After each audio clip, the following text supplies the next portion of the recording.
শিশুদের বিবস্ত্র করে শাস্তি দেওয়ার অভিযোগ শিক্ষিকাদের বিরুদ্ধে। কোচবিহারের দিনহাটা স্কুলে তালা ঝোলালেন অভিভাবকরা।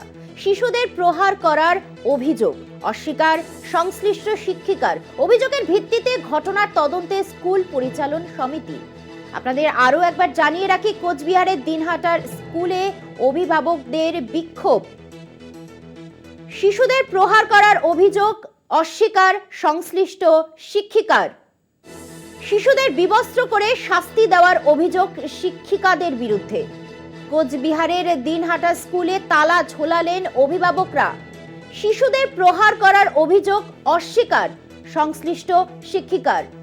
এই অভিযোগের ভিত্তিতে ঘটনার তদন্তে স্কুল পরিচালন সমিতি। আপনাদের আরো একবার জানিয়ে রাখি, শিশুদের প্রহার করার অভিযোগ অস্বীকার সংশ্লিষ্ট শিক্ষিকার। শিশুদের বিবস্ত্র করে শাস্তি দেওয়ার অভিযোগ শিক্ষিকাদের বিরুদ্ধে। কোচবিহারের দিনহাটার স্কুলে এমনটাই ঘটেছে। বিস্তারিত জানবো, ফোন লাইনে রয়েছে প্রতিনিধি রবিউল হোসেন। এই মুহূর্তে কি পরিস্থিতি? দেখো অর্পিতা, তোমাকে জানিয়ে রাখি, দিনহাটা পুটিমারি 1 নং গ্রাম পঞ্চায়েতের বাণী নিকেতন শিশু শিক্ষা কেন্দ্রের ঘটনা।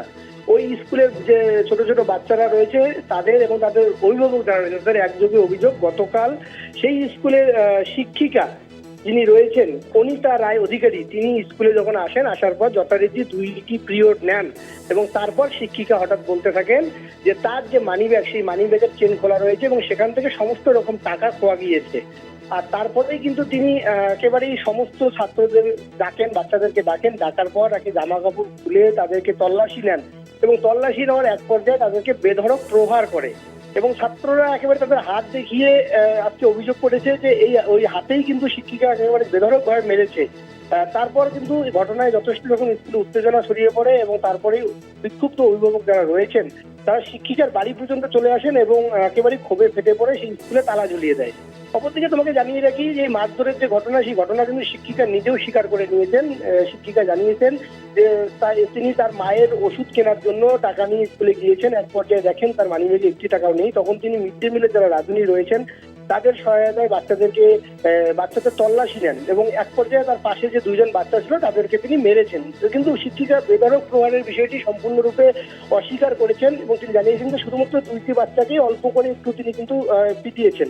যদিও একেবারেই শিক্ষিকাকে যখন প্রশ্ন করা হয় যে বাচ্চাদেরকে পেটানো শারীরিক বা মানসিকভাবে নির্যাতন করা সম্পূর্ণ শিশু শিক্ষা অধিকার আইনের বিরুদ্ধে, তখন শিক্ষিকা জানান যে তিনি একেবারেই সেই সময়ের পরিস্থিতির শিকার হয়ে এই কাজ করেছেন এবং তিনি নিজের ভুল স্বীকার করেছেন।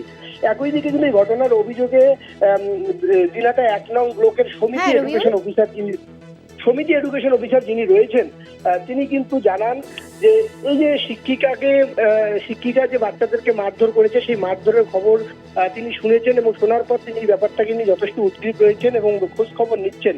যদি শিক্ষিকা সত্যি বাচ্চাদের মেরে থাকেন তাহলে একে নিন্দনীয় ঘটনা, কারণ কোনো বাচ্চাকেই মারধর করা যায় না এবং এর বিরুদ্ধে তিনি যথাযথ ব্যবস্থা নেওয়া সেটা নেবেন।